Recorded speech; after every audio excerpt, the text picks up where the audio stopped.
Bom, e virando a página, um outro assunto, a Polícia Federal intimou o colunista do jornal Folha de São Paulo, Hélio Schwartzman, a depor no âmbito do inquérito aberto pelo ministro da Justiça, André Mendonça, para investigar um artigo opinativo publicado em julho.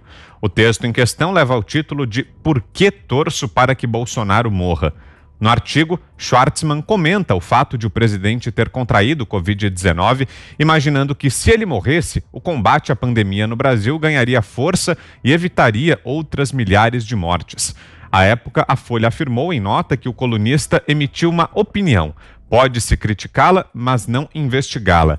Sobre a convocação, o advogado Luiz Francisco de Carvalho Filho, que representa a Folha, disse, aspas, "Este inquérito é mais um desvio autoritário do governo Bolsonaro, avesso à Constituição e à liberdade de expressão". E aí, Fiuza? É tudo o que eles querem, né? Assim, eu acho que é um direito, evidentemente, né? É um ataque violentíssimo, que, evidentemente, pode ensejar uma reação, né? Um desejo de reparação. Agora, a estratégia do governo não vinha sendo essa. O presidente já foi chamado de tudo, né? Inclusive antes da pandemia, né? Ele era o Nero que tocava fogo na Amazônia, enfim, já estava tudo montado, nazista, né? O perseguidor de minorias. E a estratégia até aí, como de vários outros presidentes, alguns reagem, né? Alguns têm histórico de reagir. O Itamar Franco, por exemplo, era um que tinha como estratégia reagir, ir lá discutir com o veículo de imprensa, eventualmente ter uma medida judicial. O Fernando Henrique, por exemplo, preferia não reagir. E o Bolsonaro, eu acho que, no geral, não vinha reagindo. Ele mesmo afirma aí constantemente que, quer dizer, claro, isso é uma ação judicial, isso não é uma tentativa de censura, nem de bloqueio de algum veículo, né, de algum canal de expressão. Mas eu acho, Vitor, que quem quer chamar atenção para si com esse tipo de ataque, é tudo que quer, né? É uma reação desse tipo, uma reação judicial para trazer justamente esses argumentos que estão sendo trazidos, né? Olha lá, o governo ditatorial, etc. e tal. Eu acho que esse assunto ele vai se aninhar no trilho correto dele, que é o contrário desse, né? Que é justamente a averiguação da responsabilidade e, eventualmente, uma responsabilidade criminal por essas medidas totalitárias e ineficazes, sem nenhuma base científica. O lockdown, ele cada vez mais traz indícios de que foi uma medida desastrosa, né? Não estou falando só sobre essa enorme reconstrução, esse enorme desafio de reconstrução sem precedentes que o mundo está tendo por conta da sua paralisia. Mas estou falando sobre o próprio percurso da epidemia. Foi uma medida feita de maneira irracional, de uma maneira sem critério, aglomerando pessoas em casa, aglomerando pessoas no transporte, uma misturada geral, com uma falsa ética, e que possivelmente, ao não deixar os saudáveis, né, e os fora do grupo de risco circularem, né, e, consequentemente, o contágio se espalhar entre aqueles que não corriam riscos, se adiou a epidemia. Os proponentes do lockdown vão ter que responder, né, pelo adiamento, pelo alongamento dessa epidemia. Então, eu acho que esse debate não está muito distante do momento em que ele vai trocar de sinal. Diga, Augusto.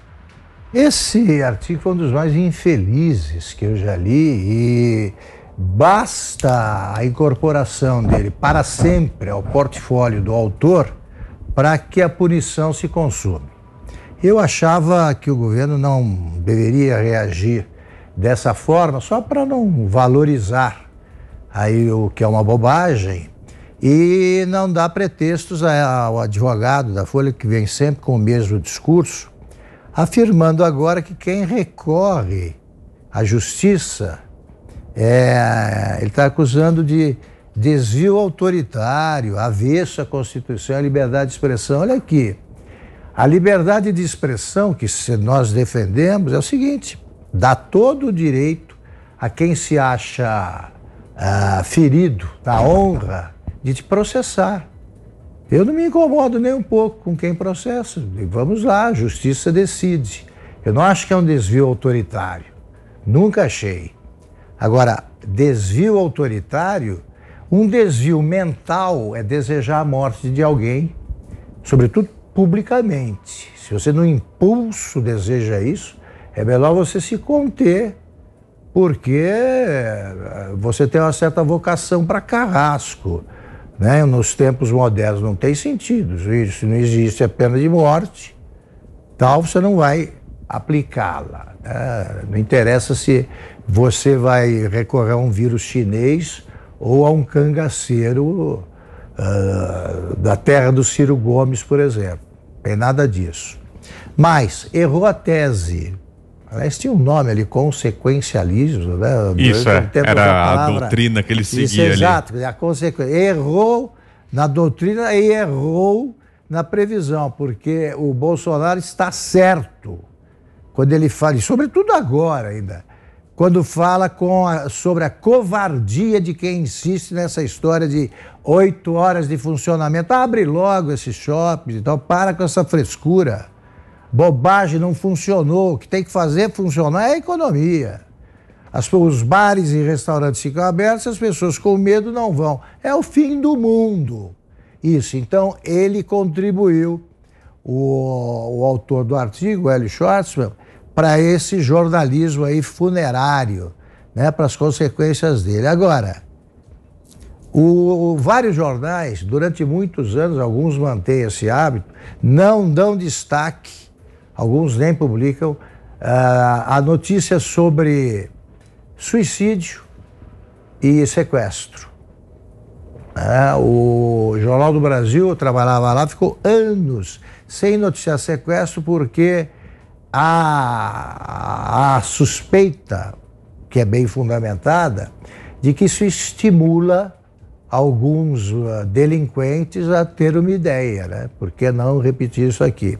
E o suicídio parece que também aumenta o número de suicidas se você tem um caso desse tipo, um suicídio, de muita repercussão.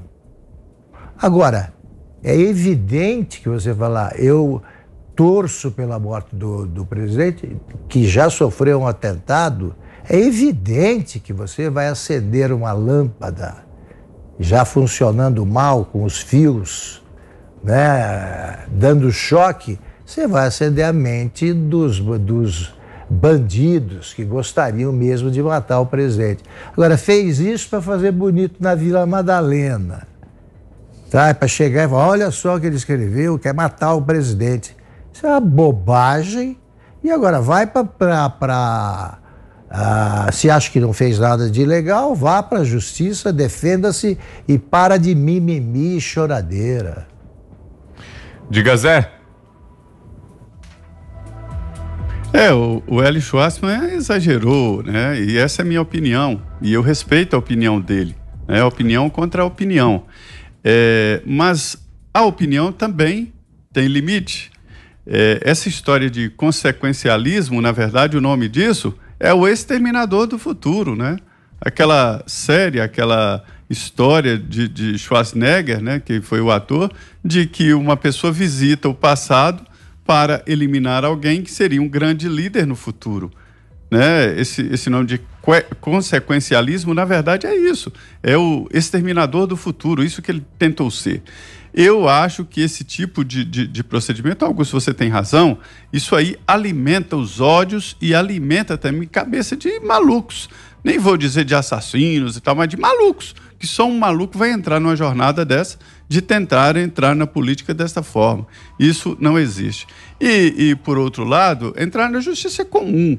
O que eu me bato aqui contra é, por exemplo, ações fora do eixo, como, por exemplo, o Supremo Tribunal Federal se arvorar de, ao mesmo tempo, ser policial, investigador e depois julgador. Aí não, é um inquérito louco. Agora, entrar lá na Justiça, usando a Lei de Segurança Nacional, foi o ministro da Justiça que fez o pedido, E aí, um pedido para ouvir o acusado e pronto, né? E a justiça vai julgar, comum, não tem nada de ditadura. Ele não mandou prender o Hélio, aí seria. Se ele mandasse prender imediatamente, né? E aí seria um ato de força, né? Mas não fez isso. Então não tem nada a ver, é normal, e a justiça segue. Isso significa que as instituições estão funcionando. Agora, o artigo é sim de mau gosto. Nós temos nós cristãos temos um respeito muito grande pelo ser humano, independente de quem ele seja. Se for adversário e tal, é a mesma coisa. Então, é, no mínimo, de mau gosto o artigo e pronto.